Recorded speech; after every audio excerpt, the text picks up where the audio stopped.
नमस्कार दोस्तों, राधे राधे, सुप्रभात। कैसे हैं आप सभी लोग? उम्मीद है कि आप सभी लोग अच्छे हैं, स्वस्थ हैं और अपने घरों में अपने कामों में बहुत व्यस्त हैं। तो दोस्तों, आपने मेरे पिछले ब्लॉग में देखा ही था कि मैंने कहा था कि बहुत ज़्यादा रसोई मेरी गंदी है और सफाई करना बहुत ज़्यादा ज़रूरी हो गया है। तो मैं लग गई थी यहाँ पर लीपा पोती के लिए। सुबह उठकर मैंने जो थोड़े बहुत काम है वो मैंने निपटाए थे और सबसे पहले मैं लग गई थी रसोई की लिपाई पुताई करने के लिए, क्योंकि मैंने सोचा था ये काम जल्दी हो जाए तो मैं निकल कर बाहर दूसरी चीज़ें देखूं। क्योंकि अभी यशी वगैरह सोकर भी नहीं उठी हैं, यशी और सक्षम दोनों सो रहे हैं, तो मैंने कहा फटाफट से ये काम कर लेते हैं। क्योंकि देखने में तो ये काम लगता है कि यार बहुत जल्दी हो जाता है, पर टाइम काफ़ी ज़्यादा लगता है और रसोई काफ़ी ज़्यादा गंदी है। और थोड़ी बहुत भी नहीं, काफ़ी गंदी थी रसोई। और वैसे तो लिपाई रोज ही होती है रसोई की, हर घर में होती है। जिनकी कच्ची रसोई उनकी लिपाई होती है, जिनकी पक्की रसोई है उनके यहाँ पोछा लगता है। तो यहाँ लिपाई पुताई का काम तो हम लोगों गांव देहातों में चलता ही रहता है। और यहाँ भी काफ़ी ज़्यादा गंदा था, क्योंकि ना जो छुई मिट्टी से मैंने पुताई की थी, और हमारे यहाँ जो छुई मिट्टी होती है यानी चिकनी मिट्टी, जिसको आप काफ़ी सारी बहनें चिकनी मिट्टी कहती हैं, तो उससे जो पुताई हुई थी वहाँ यहाँ पर सफ़ेद ही नहीं, एकदम काले सी दिख रही थी। क्योंकि छुई मिट्टी जो है मैंने ली थी पिछले साल, और बल्कि उसके पिछले साल दीपावली में ली थी। तो वो जो मिट्टी थी वो एकदम काली काली सी, और मैंने ढेर भर की ले ली थी। तो वो मिट्टी इतनी साफ़ नहीं आ रही है जैसे कि हमारी बाकी बहनों के यहाँ एकदम सफ़ेदी लिए रहती है चिकनी मिट्टी। और मैंने एक चीज़ और देखी कि मेरी जितनी भी सिस्टरें हैं उन लोग तालाब से वो मिट्टी निकाल कर लाते हैं। और मुझे बड़ा आश्चर्य लगता है कि तालाब से ये मिट्टी कैसे इतनी चिकनी और इतनी अच्छी सफ़ेद मिट्टी निकलती है। हमारे यहाँ के तालाब से तो काली और गंदी बदबूदार मिट्टी निकलती है, जिसको कहते हैं कीचड़। तो वो मिट्टी हमारे यहाँ निकलती है, और कभी भी हम लोग उस मिट्टी का उपयोग कभी कोशिश भी नहीं करते निकालने की, क्योंकि वो सीधे कीचड़ ही है। और आपके यहाँ मिट्टी इतनी अच्छी निकलती है, ये देखकर बड़ा अच्छा लगता है और बड़ा आश्चर्य भी लगता है। तो चलिए, यहाँ आपसे बात करते करते इतनी पुताई हो चुकी है दीवार की। और वैसे तो काफ़ी ऊपर से करना था, पर हिम्मत नहीं हो रही थी। और इस बार मैंने ना चूने से पुताई की है। चूने से क्या, हर बार इस बार क्या, हर बार ही चूने से करती हूँ पुताई।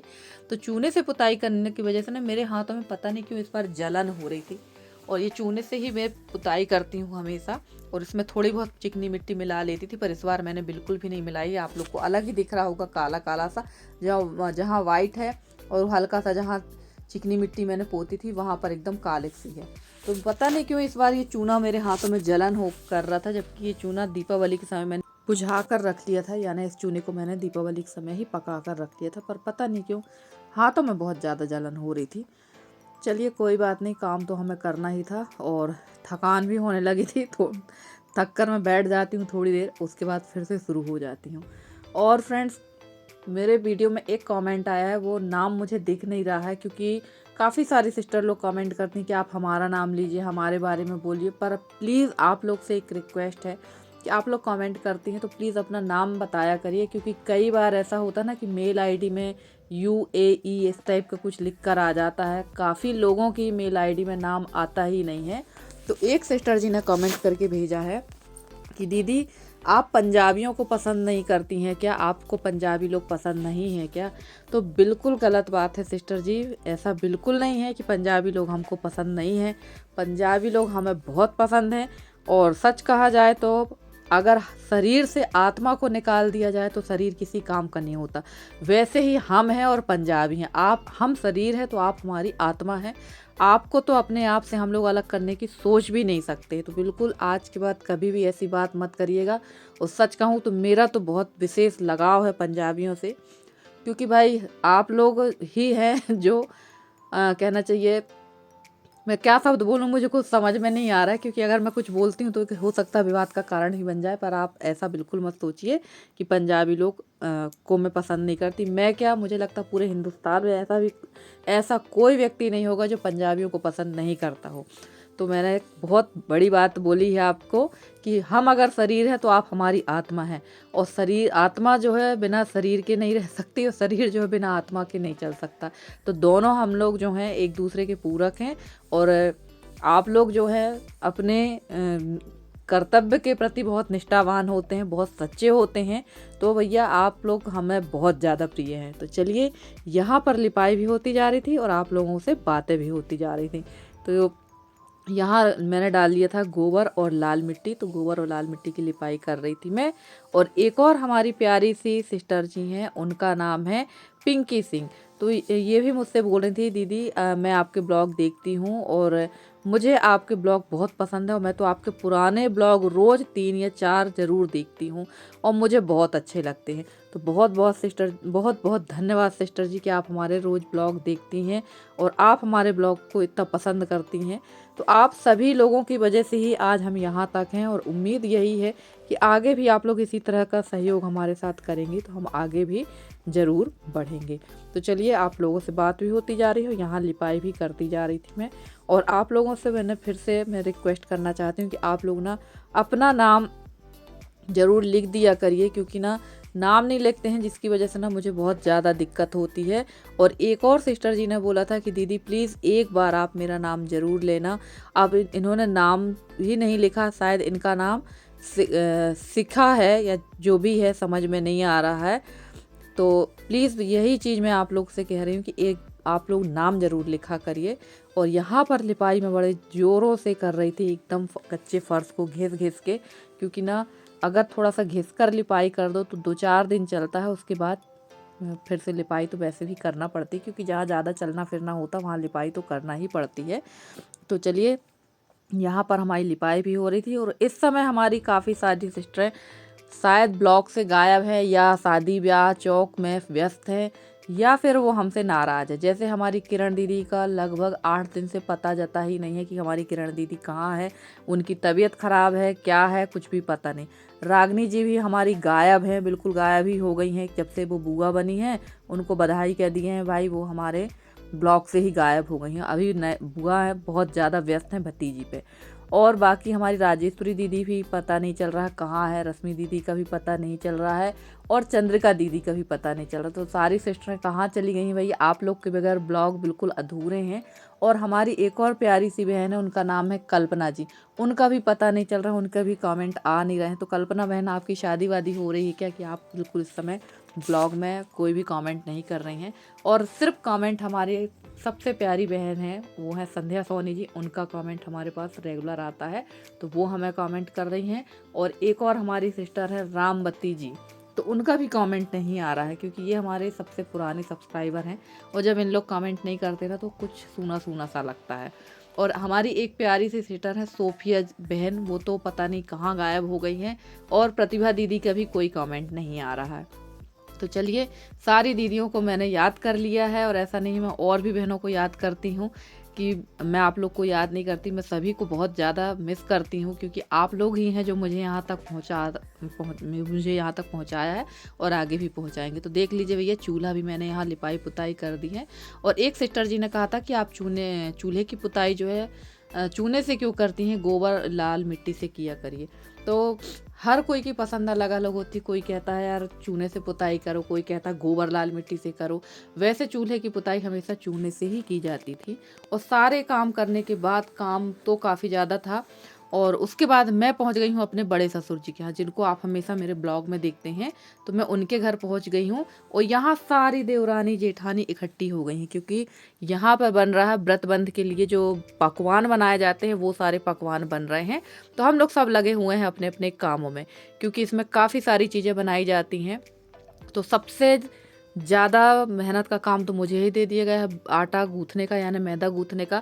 और थोड़ी देर बाद इन लोगों ने मुझे इतनी बुरी तरह से गरियाया ना, जिसकी कोई हद नहीं। इन लोगों ने मेरे से बोल दिया कि तुम आटा गूँथ दो। मुझे पता था कि मैं अगर आटा गूँथूंगी तो ये लोग मुझे गाली देंगी ही, गुस्सा होएंगी ही। वैसे गाली नहीं दिया था, पर जनरली भाषा में गरियाना ही आ जाता है। तो इन लोग मुझे मेरे ऊपर गुस्सा हो रही थी कि यार इतना गीला आटा इसने गूँथ दिया, जबकि मैंने अपने हिसाब से बहुत टाइट जो मैदा था वो गूथा था। और यहाँ पर हमारी बगल वाली जो जेठानी जी हैं, ये सेक रही थी सलोनी, जो उन्होंने काजू के तरीके से काटी थी।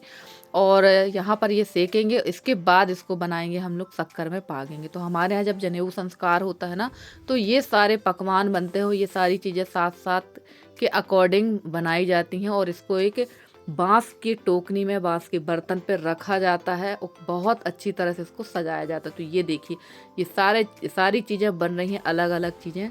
और आप जितना बना दें उतना ही पकवान कम होता है। लड्डू बनाए जाते हैं, मगज के, बूंदी के गुजिया बनाई जाती। तो गुजिया नहीं बन पाई थी क्योंकि इतना ही बनाते बनाते काफ़ी समय हो गया था। गुजिया दूसरे दिन हम लोग बनाएंगे, तो काफ़ी ज़्यादा समय हो गया था यहाँ पर। और इसके बाद में ये सारे जो हम लोग लगे हुए थे, लगभग 3:30 से हम लोग बैठे थे और हम लोग को बज गया था शाम को 7। तो जैसे कि मैंने बताया कि बहुत ज़्यादा टाइम लगता है इन सब चीज़ों में। तो आप लोग भी बताइएगा कि आपके यहाँ जब जनेऊ संस्कार होता है तो कैसे कैसे क्या क्या बनाते हैं। अब आप लोग पूछेंगे कि जनेऊ संस्कार किसके यहाँ है, तो मेरे जो बड़े ससुर जी हैं उनकी बेटी के बेटों का जनेऊ संस्कार है, यानी कटनी में जनेऊ संस्कार का कार्यक्रम है। तो देखते हैं जा पाते हैं या नहीं जा पाते हैं, क्योंकि वैसे भी अभी मेरे यहाँ आप लोग देख ही रहे परेशानियाँ हैं। और ये मेरे बड़े ससुर जी का घर है, और एक और जो सामने वो जो घर दिख रहा है वो मेरे सबसे बड़े वाले ससुर जी का घर है, और ये 2nd नंबर के बड़े ससुर जी हैं। यानी मेरे ससुर जी लोग थे 5 भाई, तो 2 सबसे बड़े वाले ससुर जी का घर सामने दिख रहा है, ये 2nd नंबर के, और 3रे नंबर के मेरे ससुर जी थे। और 2 मेरे चाचा ससुर जी हैं जो बाहर रहते हैं। और यहाँ मैंने ली थी एक चेयर, ये मैंने 4 चेयर ली हैं 1000 में, क्योंकि मेरे यहाँ की जो चेयर हैं वो बिल्कुल टूट चुकी हैं और लेना ही था। तो ये भैया एकदम थोक में ला के सभी को दे के गए हैं, और ये काफ़ी सारी चेयर थी, वो गाड़ी भर के थी। तो मैंने भी ले ली क्योंकि लेना था ही, ज़रूरत भी थी। और मैंने जैसे ही 1000 की यहाँ चेयर ली, और जो चाचा जी चश्मा लगाए खड़े हुए थे वो मुझे 1000 दे के गए, क्योंकि शायद उन्होंने मेरे हस्बैंड से लिए थे, तो वो मुझे दे गए। तो वही मैं हंस रही थी कि बताइए मैंने 1000 खर्च किया और तुरंत मुझे 1000 मिल गए। तो चलिए, यहाँ पर ये जो पकवान थे ये सिक रहे थे, बन तो चुके थे, सिक रहे थे, और इनको अब बारी आ गई चाशनी में पकाने की, यानी पागने की। तो ये इसको हम लोग पाग रहे थे बैठकर, पागना ही बोलते हैं, आपके यहाँ क्या बोलते हैं मुझे बताइएगा ज़रूर। और बाकी बची कुछ चीज़ें बनाने में दादी और मेरी देवरानी तो लगी हुई है, और ये तीनों मेरी जेठानी हैं जो पीली साड़ी वाली हैं, और ये बगल वाली, और एक और जो दीदी खड़ी फोन में बात करनी थी, ये तीनों जेठानी हैं। और उसके बाद मेरा ही नंबर आता है यहाँ गांव में, फिर मेरा नंबर आता है इन तीनों के बाद, यानी 4थे नंबर की मैं हूँ, और फिर यहाँ पर बाकी 2 देवरानी है मेरी। तो ऐसे हमारा परिवार तो वैसे काफ़ी बड़ा है, और सच कहा जाए तो परिवार में काफ़ी सारी जेठानियाँ हैं मेरी, जो कुछ बाहर हैं, और तो गांव में सिर्फ 3 ही यहाँ पर मेरी जेठानी, बाकी तो जो जेठानियाँ हैं वो बाहर रहती हैं। तो यहाँ हम लोग सब देवरानी जेठानी मिलकर बना रहे थे ये सारी चीज़ें, और काफ़ी अच्छा भी लगता है जब ऐसे मिलजुल कर सारे काम करो तो बड़ा मज़ा आता है। और यही है कि गांव में, घर में रहना, परिवार के साथ रहने में सारी चीज़ें, सारे रीत रिवाज, सारी संस्कार, संस्कृति जो हमारी होती है वो हम लोग सीखते हैं, और यही चीज़ हमारे साथ पीढ़ी दर पीढ़ी आगे तक जाती है। तो फ्रेंड्स, आज का वीडियो आप लोग को कैसा लगा ज़रूर बताइएगा कमेंट करके।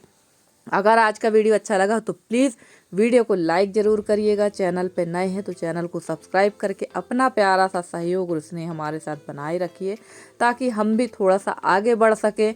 क्योंकि मेहनत तो बहुत ज़्यादा कर रहे हैं, पर मेहनत के हिसाब से सफलता बिल्कुल नहीं मिल पा रही है। क्योंकि मुझे भी अब ब्लॉग में काम करते करते लगभग 3रा साल स्टार्ट हो गया है।